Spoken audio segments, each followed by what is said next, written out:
할렐루야. 여러분도 여러분의 심령 가운데 하나님의 큰 은혜가 채워지는 그런 귀한 예배 되기를 주님의 이름으로 축복합니다.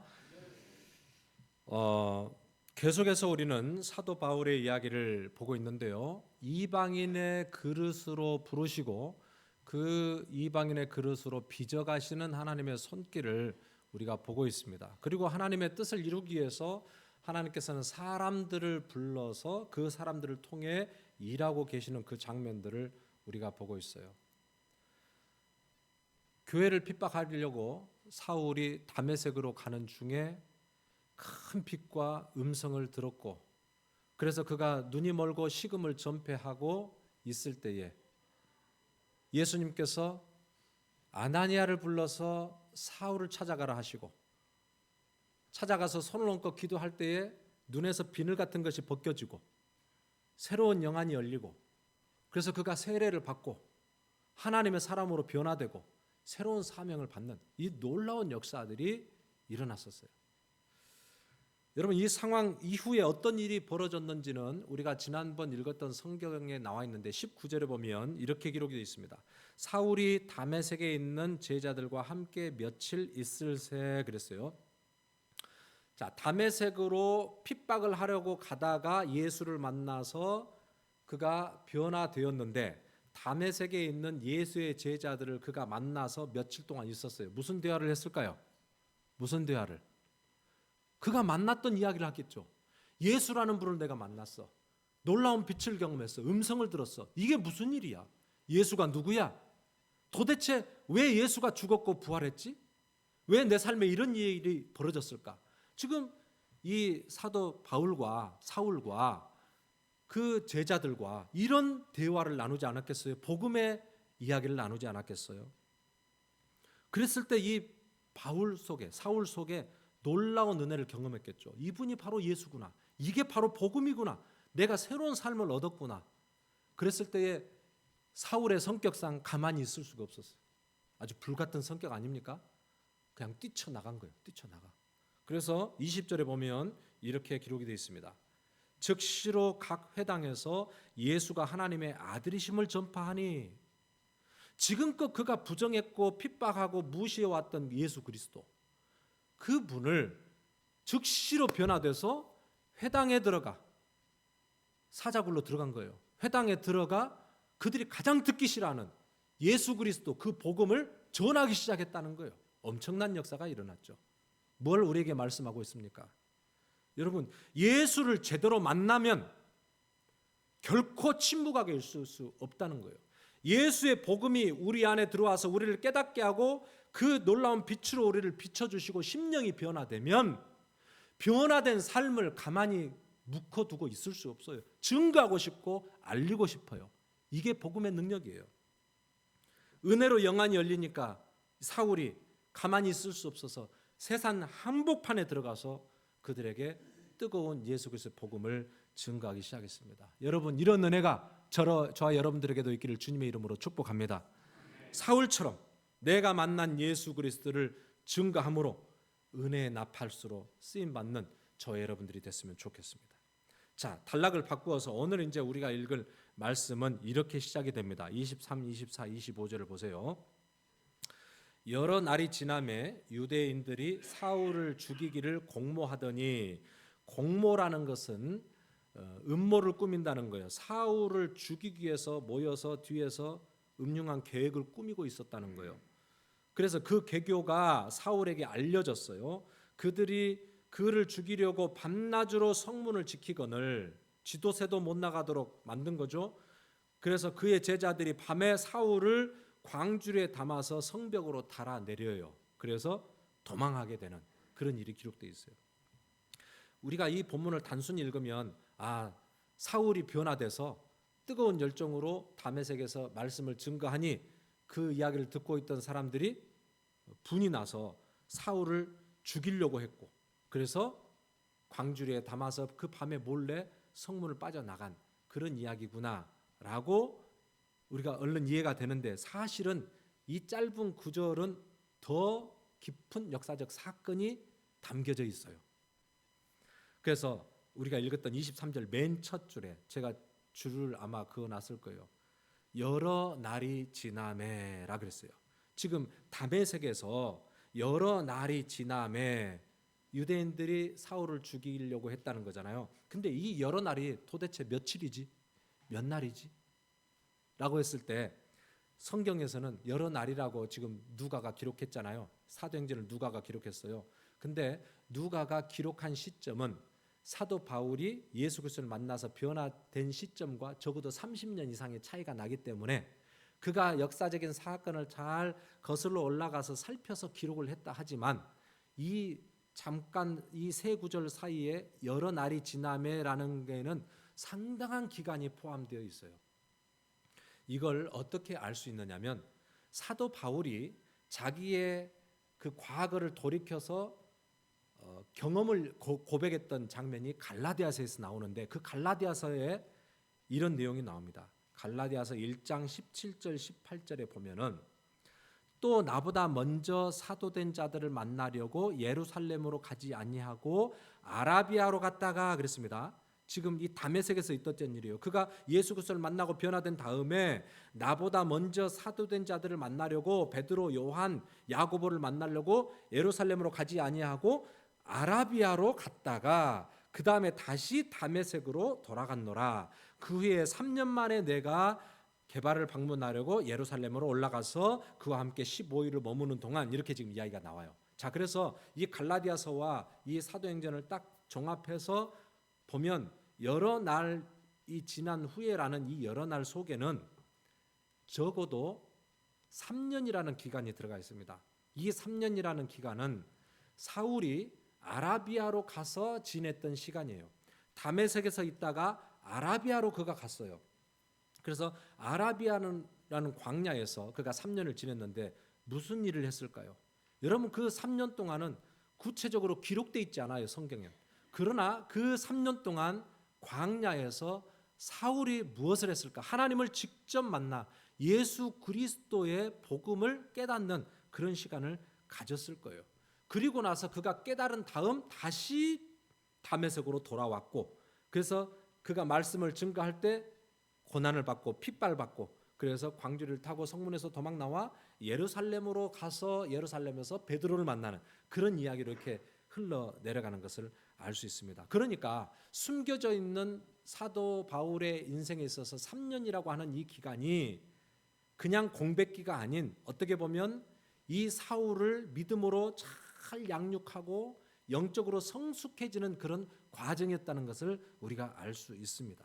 아마 그 광야에서, 그 모세가 있었던 광야, 이스라엘 백성들이 그 뺑뺑이를 돌았던 그 광야 아니에요? 그 광야에서 아마도 그가 모세처럼 간절히 하나님을 향하여 부르짖으며 하나님과 깊은 교제를 나눴을 것 같아요. 그래서 사울이 어떻게 구약의 이 율법을 신약의 복음으로 연결해서 해석을 할 수 있었는가? 여러분 로마서가 이 복음의 집대성이 된 거 아니에요? 로마서가 기독교의 핵심 교리를 다루고 있고 갈라디아서가 정말로 예수 그리스도가 누구인지를, 어떻게 구원을 받는지를 잘 기록해 놓고 있잖아요. 사도 바울이 이걸 어떻게 깨달았느냐는 거예요. 신학자들은 이렇게 이야기해요. 적어도 그 3년이라는 숨겨져 있는 광야에서의 시간, 그 시간 동안 그가 알고 있었던 구약의 율법의 테두리를 벗어나서 하나님의 빛으로 예수 그리스도로 이 구약을 다시 조명해 본 거예요. 예수 그리스도가 이 구약의 율법의 완성이 되시고 그가 죽음으로 의를 이루시고, 그리고 예수 그리스도가 우리에게 보내주신 성령께서 이 구원을 지금도 완성해 가고 계신다고 하는 이 성부, 성자, 성령 삼위의 하나님의 이 구원의 복음을 아주 입체적으로 그가 깨닫게 된 거예요. 이게 그러니까 잊혀져 있었던 3년이라는 기간 동안 사도 바울에게 있어서는 신앙의 뿌리를 깊게 내리고 그가 하나님의 놀라운 구원의 경륜을 깊이 깨닫게 되는 그런 놀라운 은혜의 시간들이 되었다는 것을 알 수 있습니다. 여러분, 하나님 앞에 우리가 조용히 나아가 말씀으로 우리를 비추어보는 시간, 이 시간들이 때로는 외로울 수도 있고 고달픈 시간일 수도 있지만 그 시간들을 통해서 하나님은 우리의 내면을 가꾸어 가시고요, 우리의 신앙을 든든하게 다져줘서 하나님의 영광을 위해서 쓰임 받는 도구가 되게 하시는 시간이에요. 제가 이 부분을 말씀을 생각하다가 제 친구가 하나 떠올랐어요. 고등학교 시절에 제가 전도했던 친구 중에 하나, 재경이라는 친구예요. 여자 이름 같지만 남자입니다. 이 재경이를 제가 고등학교 1학년 때 전도를 해서 이제 교회에 오게 되었어요. 이 친구는 한 번도 교회 나간 적이 없는, 신앙과는 거리가 먼 그런 친구였어요. 그런데 이 친구가 교회 나오자마자 한 번도 빠지지 않냐고 교회를 오는 거예요. 눈이 오는 날도 자전거를 타고 그 눈발을 막 헤아려 가면서 그렇게 교회를 왔어요. 예배를 드리고 그때 전도사님과 더불어서 이렇게 공각 공부 말씀 나누고 그랬는데 그게 이 친구에게는 굉장한 은혜가 되었던 것 같아요. 몇 번 계속되는, 몇 주 계속되는 그 말씀 속에서 그의 신앙이 점점 자라가기 시작한 것을 제가 느꼈어요. 그런데 이듬해에 어느 날 큰 사건이 벌어졌어요. 한참 예배를 드리고 있었는데 교회로 연락이 왔어요. 그 다급한 전화였어요. 이 재경이라는 친구의 아버지가 농약을 드셔버린 거예요. 그래서 이제 앰뷸런스를 타고 이제 병원으로 간 거죠. 그래도 이제 응급실에 가서 생명은 건졌지만은 이 재경에게는 큰 그런 위기이자 큰 사건이었어요. 그 이유가 뭐냐면은 아들이, 큰 아들이 교회 다닌다는 것을 알고 내가 조상님 볼 면목이 없다고, 그 이씨 집안의 장손이었는데 그 친구가, 그래가지고 그런 사건이 벌어졌어요. 얼마나 이 친구 마음속에 교회 다니고 이 신앙생활 하는 것에 걸림돌이 되고 아픔이 있었겠어요. 놀라운 일은 그 다음 주에도 교회를 나오는 거예요. 그 다음 주에도 또 교회를 나오는 거예요. 도대체 뭐가 이 친구의 마음속에 있었기에 그런 어려운 상황 속에서도 그가 교회를 나오게 됐을까? 지금도 돌아보면 미스터리 같은 이야기예요. 그런데 그 친구가 얼마나 신앙이 하루하루가 다르게 그렇게 변해가는지 정말 저보다 더 뜨거운 열정을 가지고 그 친구가 믿더라고요. 그가 대학교를 가가지고는 대학교에서 DSM이라고 하는 선교 동아리가 있어요. 그 선교 동아리 회장까지 했어요. 얼마나 불같은 성격인지 몰라 이 친구가. 그래서 대학교 내 지하 대장군 막 이렇게 세워져 있고 그러잖아요. 그 목을 쳐버렸어요. 칼로, 톱으로. 그렇게 애가 아주 막무가내 아주 뭐 그런 열정이 있는 친구였어요. 그 친구가. 이 친구가 이제 학사장교를 해가지고 중령으로 예표를 했는데 군에 있을 때에도 가는 곳마다 교회에서 얼마나 기도하고 또 목사님을 중심으로 해서 병사들에게 말씀을 증거하고 이런 일을 했는지 몰라요. 지금은 그 두 부부가 이해실 사모가 쓴 성경이 읽어지네, 여러분 그 책 아실 것입니다. 성경이 읽어지네, 거기 강사로 쓰임 받고 있어요. 강사로 잘 나가고 있습니다, 이 친구가. 여러분 제가 지금 살펴보니까 그 친구가 어렸을 때 그 고등학교 1학년 때예요. 교회 와서 예배하고 성경 공부하고 그게 그 친구 마음속에는 뭔가 새로운 신앙의 뿌리가 되었고 어려움이 있어도 그가 흔들림 없이 그렇게 신앙을 지켜나갈 수 있는 그런 시간이었어요. 여러분 그래서 정말 하나님께서 그를 사용하시기 위해서 그 고등부 때 2년 3년 동안 함께 우리가 예배하며 또 말씀 공부하며 서로 나눴던 그 시간들을 통해서 그의 믿음의 뿌리가 깊게 내려간 것을 보게 됩니다. 아라비아의 3년, 우리 모두에게도 그 3년이 필요해요. 저는 이렇게 신앙생활하는 성도님들을 보면서 물론 이런 신앙적으로 체계가 잘 잡혀져 있고 든든한 이 신앙 위에 세워져 있는 성도님들도 있지만 대부분 많은 성도님들이 교회 와서 예배하고 그냥 주일날 한 번씩 교회 와서 예배하는 것으로 우리의 신앙의 명맥을 유지하는 분들이 계셔요. 그러다 보면 우리 신앙이 체질이 허약해지는 거예요. 예수는 믿어도 아는 신앙의 토대가 없으니까 흔들면 넘어지는 거예요. 그래서 이 믿음의 뿌리를 내리는 이 믿음은 정말 우리에게 필요하다. 그래서 지금 오늘 최근에 이제 우리 교회에서 젊은 팀들, 여호수아 팀 그리고 유스그룹 아이들이 지금 새롭게 공부하고 있는 게 캐러키즘, 그 소요리 문답이라고 하는 이 책을 공부하고 있어요. 소요리 문답은 웨스트민스터의 신앙 고백과 더불어서 우리가 믿고 있는 신앙 그리고 왜 우리가 이 예수를 믿어야 되는지에 대한 이 신앙의 고백들을 아주 체계적으로 질문과 답을 통해서 잘 엮어놓은 그런 책이에요. 좀 딱딱할 수도 있지만 이 책들을 우리 유스그룹 아이들이 공부를 하고 있습니다. 그러면서 아이들이 변해가고 있고 신앙의 뿌리를 내려가고 있고 우리 부모들이 우리 젊은 팀들이 이 두꺼운 책을 함께 나누고 공부를 시작을 하고 있습니다. 여러분 제가 이걸 보면서 우리의 가정이 부모들의 성숙한 신앙 위에 우리 자녀들의 이 믿음이 점점 세워지는 가정이 정말 하나님의 은혜 가운데 연그러져 갈 그런 것을 바라보면서 우리 교회도 하나님께서 보이지 않지만 아라비아의 3년의 시간들을 우리에게 주고 계시다라는 것을 보게 됩니다. 새벽마다 몇 명 안 되는 숫자이지만 함께 나와서 말씀의 거울 앞에 우리를 비춰보고 또 하나님의 말씀 앞에 우리가 기도로 하나님께 나아가는 시간들이 우리의 내면을 굉장히 아름답게 가꾸는 시간이에요. 우리의 믿음의 뿌리를 깊게 내리는 시간이에요. 여러분 우리 포도원교에서 또 목장 모임을 하고 있지 않습니까? 목장 모임도 마찬가지예요. 말씀으로 우리의 삶을 서로 나누는 과정들을 통해서 우리의 신앙이 크로스 체크가 되고 철이 날카롭게 하는 것처럼 우리의 서로의 신앙을 통해서 우리가 함께 자라가는 게 이 목장 모임이거든요. 그래서 여러분 이런 시간들이 굉장히 중요한 시간들이다. 하나님께서 우리의 신앙을 보이지 않지만 깊게 뿌리를 내려서 영적인 성숙과 성장을 이루어가는 그런 시기다. 그래서 여러분 보이지 않는 이런 아라비아의 시간, 3년의 시간, 이 우리에게 반드시 필요합니다.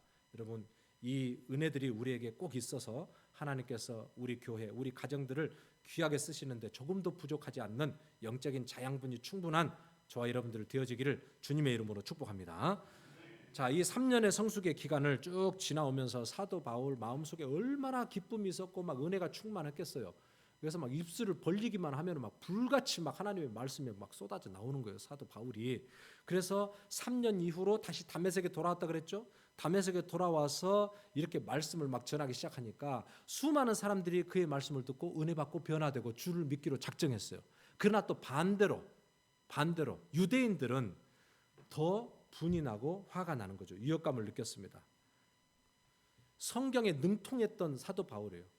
그러니까 구약도 능통했지만 구약을 다시 예수 그리스도로 조명해서 해석하기 시작하니까 놀라운 복음의 진리를 발견하고 그가 그 진리를 선포하니까 당해낼 자가 없는 거예요.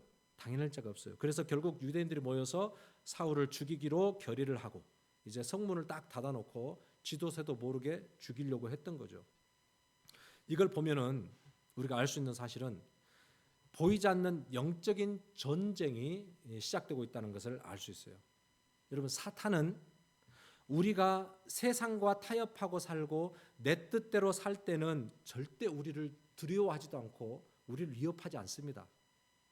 그러나 우리가 하나님의 뜻대로 살려고 하고 진리를 붙들고 진리 편에 서려고 할 때는 사탄이 가만두지 않습니다. 여러분 사탄이 그때부터는 우리를 공격해 오기 시작해요. 예수가 그리스도시고 예수가 내 인생의 주인이시고 그 하나님의 살아계신 말씀 앞에 내가 순종함으로 내 삶을 결단하여 방향을 바꿔서 나가기 시작하면 사탄이요 가만히 두지 않는다니까요. 그때부터 우리는 사탄의 어떻게 보면 공격의 대상이 될 수도 있는 거예요. 그래서 영적인 전쟁입니다, 여러분. 신앙생활은 주님을 따라가 십자가를 따라가는 이 신앙생활은 영적인 전쟁이에요. 그래서 우리가 예수를 믿는다고 하면서 늘 이런 어려움이 없고 유혹이 없고 고난이 없고 평탄하게 좋은 신앙생활을 하기를 원한다는 것은 어쩌면 우리의 신앙이 굉장히 어린아이의 수준인 거예요. 신앙생활은 고난이 당연히 따라와요. 그러나 그 고난을 넉넉히 이길 만한 믿음과 힘도 하나님께서 우리에게 주시는 거예요. 아멘입니까? 디모데후서 3장 12절을 우리가 함께 읽어봅니다. 시작. 무릇 그리스도 예수 안에서 경건하게 살고자 하는 자는 핍박을 받으리라. 다시 한번 읽어봅니다. 시작. 무릇 그리스도 예수 안에서 경건하게 살고자 하는 자는 핍박을 받으리라. 아멘. 예수 안에서 경건하게 말씀대로 하나님이 기뻐하시는 그 삶을 살아가고자 작정하며 살아가면 반드시 우리 안에 고난이 있다. 핍박이 있다. 이런 이야기예요. 그러니까 진정한 내가 예수 그리스도의 제자라 그러면 그 삶의 대가가 분명히 우리에게 있다는 거예요. 이걸 생각을 하고 가야 된다는 거예요. 그러나 여러분 이 고난의 길은 우리를 위협하고 우리를 넘어뜨리고 사탄이 우리를 계속해서 그 길을 걸어가지 못하도록 모든 상황과 환경과 사람을 통해서 우리를 뒤흔들지만은 그것은 우리를 무너뜨릴 수 없는 거예요. 오히려 그 길을 통해서 우리가 믿음으로 나아가면 오히려 견고한 반석 위에 서는 그런 훈련의 과정이 되는 것이죠. 제가 아까 말씀드렸던 재경이라는 친구가 어디에 사냐면은 전라북도 흥덕이라는 데 살아요. 흥덕. 이름도 참 촌스럽죠. 흥덕이라는 데 살아요. 그래서 제가 이제 친구 집에 놀러를 갔어요. 이제 놀러를 시골이라 막 차를 타고 버스를 타고 걸어 가지고 막 이렇게 해서 진짜 시골로 들어가더라고요. 근데 들어갔는데 이 친구가 이씨예요. 이씨. 나름 왕손이에요. 그 동네는 아주 그 집안들이 이렇게 모여서 사는 동네래요. 그런데 그 아버지 사건 이후로 그가 얼마나 그 동네에서 핍박을 받는지를 제가 보고 마음속으로 울었어요. 그 친구랑 같이 이제 그 동네 입구로 해서 들어가는데 어르신들도 있고 뭐 형님들도 있고 다 이렇게 일을 하고 있잖아요. 가다가 이 친구가 인사를 해요. 다 인사를 하면은 인사를 안 받아. 인사를 안 받아요. 다 얼굴을 돌려버려요. 왜 그러냐? 그랬더니 내가 우리 동네에서 지금 이런 신세가 됐다. 여러분 얼마나 제가 그거 보면서 마음이 얼마나 짠했는지. 그러면서 매주 정읍에서 학교를 다니고 흥덕으로 이제 왔다 갔다 하숙을 하니까 그러면서 그 친구가 그 길을 걸어가면서 집까지 걸어가면서 얼마나 마음에 아픔이 있고 상처가 있겠어요. 그런데 외톨이처럼 그가 그 동네에서 그렇게 됐는데도 그가 신앙을 포기하지 않는 거예요. 그래도 그가 예수 포기하지 않는 거예요. 그래도 그 믿음의 길을 걸어가는 거예요.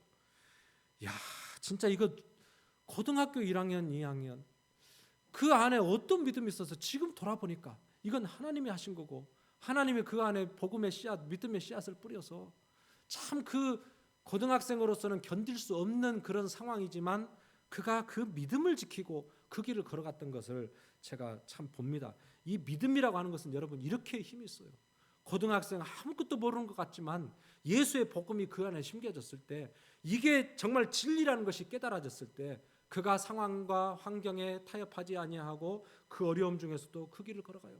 누구를 탓하지도 않아요. 교회 때문에 그랬다. 내가 뭐 진짜 괜히 친구 잘못 만나서 그랬다. 절대 탓하지 않아요. 오히려 그가 걸어가야 될 길인 줄 알고 그 믿음의 길을 꿋꿋하게 걸어가는 것. 여러분 우리의 삶에도 예수를 믿는다는 그 이유로 우리가 불이익을 당할 수가 있어요. 그런데 여러분 성경에서는요 그게 이상한 일이 아니라는 거예요. 그게 당연한 거라는 거예요. 예수를 잘 믿으면 잘 믿을수록 우리가 경건하게 살고자 하면 살고자 할수록 우리에게 더 사탄은 유혹을 하고 더 넘어뜨리려고 하고 더 우리를 흔들어요. 이게 영적인 원리라고 성경에서 이야기를 해주고 있어요. 그러니까 어떻게 보면 내가 예수 그리스도를 따라가는 제자고 내가 주님을 말로는 잘 사랑하고 있는데 실제로 내 삶에는 고난의 대가도 지불도 없고 그러니까 고난도 없고 이 대가 지불도 없이 그런 내 삶이라면 사실은 내가 진정한 예수 그리스도의 제자인지에 대해서 물어볼 필요가 있는 거죠.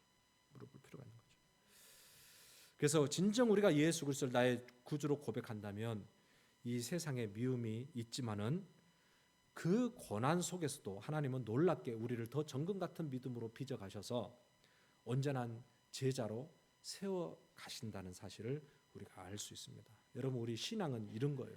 그래서 여러분 신앙 무섭다. 그럴 줄 알았으면 내가 주님 못 따라가겠다. 이게 아니라 우리 힘으로 가는 게 아니라 성령께서 믿음으로 우리를 붙잡아 주시니 오늘 우리가 주님 따라가는 길이 믿음으로 경건하게 사는 길이 이런 어려움이 예측이 된다 하더라도 내가 예수 그리스도만 따라가겠습니다. 할렐루야. 이런 믿음의 결단으로 끝까지 주님을 신뢰하며 따라가는 저와 여러분들 되기를 주님의 이름으로 축복합니다. 또 오늘 우리가 읽었던 이 본문 속에 우리가 주목해야 될 장면이 하나 있습니다. 이 사울이 예수 그리스도를 이제 만난 이후로 다메섹에 갔다 그랬죠. 그래서 이제 3년 만에 다시 예루살렘에 내려가서 그때 만나고 싶었지만 딱 접어놓았던 그 제자들을 내가 이제 만나야지. 모르겠어요. 영적으로 자기가 모든 걸 깨닫고 더 깊은 은혜를 누리고 이제 그랬으니 나도 한번 제자들과 만나야 되겠다 이렇게 생각했는지 몰라요. 예루살렘으로 내려갔어요. 제자들을 만났어요. 그런데 여러분 반응이 어때요? 시큰둥하는 거예요. 만나주지 않는 거예요. 제자들이 환영하지 않아요. 도리어 무서워하고 거리끼는 거예요. 왜 그랬을까요? 이 사울에 대한 이미지가 아주 부정적인 이미지가 있었기 때문에 저 사울이라는 사람은 예수 그리스도를 받게 하고 교회를 모질게 고통을 줬던 사람인데 이런 생각이 있었기 때문에 3년이 지났지만 그를 만나주지 않는 거예요. 여러분 얼마나 이 사울 마음속에 서운함이 있고 또 상처가 됐겠어요. 그랬을 때에 혜성같이 나타난 사람 하나가 있었어요. 누구예요? 바나바. 따라서요. 바나바라는 사람이 어떻게 싹 나타났어요. 성경에 보면 사도행전에 바울은 자기 밭을 팔아서, 바나바는 자기 밭을 팔아서 교회에 섬겼던 그런 사람이고 위로자라라는 별명이 붙었던 사람이에요. 그리고 이제 사도행전에 보면 그를 어떻게 이야기하냐면 착한 사람이요 성령과 믿음이 충만한 사람이다라고 평가를 해놓고 있어요. 그래서 이 바나바가 나타나서 이 상황을 보고 사울을 데리고 제자들에게 찾아갑니다. 사울을 데리고 제자들에게 찾아가요.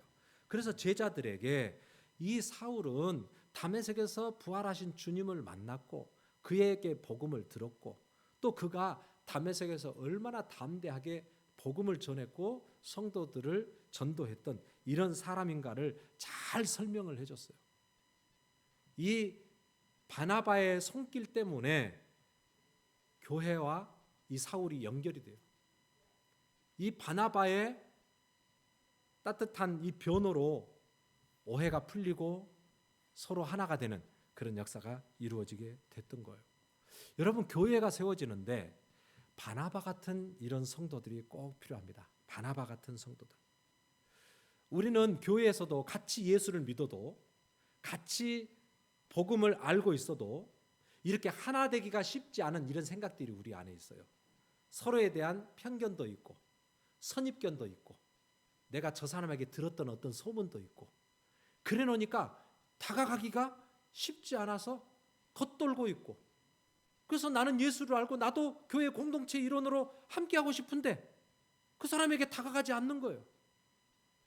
여러분 이럴 때에 이 문제를 해결해 줄 수 있는 성품의 사람이 바나바 같은 사람이에요. 바나바 같은 사람은 이게 보이는 거예요. 아, 저 사람을 연결을 시켜야 되겠구나. 이게 보이는 게 바나바예요. 그래서 바나바가 가서 연결을 시켜줍니다. 그리스도 안에서 하나가 되게 하시고 그래서 하나님의 몸된 교회가 더 풍성하게 세워지게 되었다는 것을 알 수 있습니다. 여러분 오늘 우리에게도 바나바 같은 이런 성품이 우리 안에 있어서 교회를 든든히 세워주고 또 하나님의 나라를 세워가는 그런 귀한 일꾼이 되었으면 좋겠습니다. 여러분 바나바가 되시기를 주님의 이름으로 축복합니다. 따라서 한번 해봅니다. 제가 교회를 세우는 바나바가 되겠습니다. 좀 부담스럽지만 옆에 분들한테 한번 인사합니다. 제가 당신의 바나바가 되겠습니다. 한번 해보세요. 제가 당신의 바나바가 되겠습니다. 네. 저의 바나바가 되게 돼주세요. 한번 해보세요. 저의 바나바가 돼주세요. 네. 네. 바나바 사역이 새가족 사역으로 굉장히 유명했죠. 그래서 제가 청년 때도 바나바 사역을 많이 했습니다. 그래서 교회에는 이런 데 눈을 뜬 성도들이 있으면 새로운 분들 아니면은 좀 이렇게 멀리 떨어져 있던 분들이 교회 공동체로 하나 되어서 이렇게 들어오는 그런 일들을 우리가 보게 됩니다. 여러분 오늘 우리는 사도행전 말씀을 통해서 하나님께서 하나님의 교회를 어떻게 다양한 사람들을 통해서 이렇게 하나로 엮어 가시는지를 우리가 지금 보는 거예요. 교회는 다양합니다. 다양한 것을 잘못 보면 안 돼요. 다양한 것이 너무 좋은 거예요. 여러분들 다양한 분들이 모였죠? 왜 저래? 그러면 안 된다 그랬죠? 너무 좋은 거예요. 다양한 분들이 모였으니. 이 다양함이 어떻게 하나로 묶어지는 거가 이게 예술이에요. 이게 예술이거든요. 이게 하나님이 하시는 일이에요. 오늘 사울과 같은 사람, 또 오늘 그 이야기를 보면 아나니아 같은 사람, 또 누구예요? 바나바 같은 사람. 이런 사람들이 쓰임 받는 거잖아요. 사울은 막전엔 찐빵같이 막 뜨겁고 막 열정은 있는데 이리저리 좌충우돌하고 좀 남들을 좀 불안하게 할 수도 있는 그런 분들이에요. 또 아나니아는 그냥 주님 말씀하시면은 아무리 힘들고 어려워도 순종함으로 그렇게 반응하는 사람이에요. 바나바 같은 사람은 교회의 하나됨을 위해서 자기가 헌신하며 이 사람 저 사람을 엮어서 그리스도의 아름다운 몸된 교회를 세워가는 사람이에요.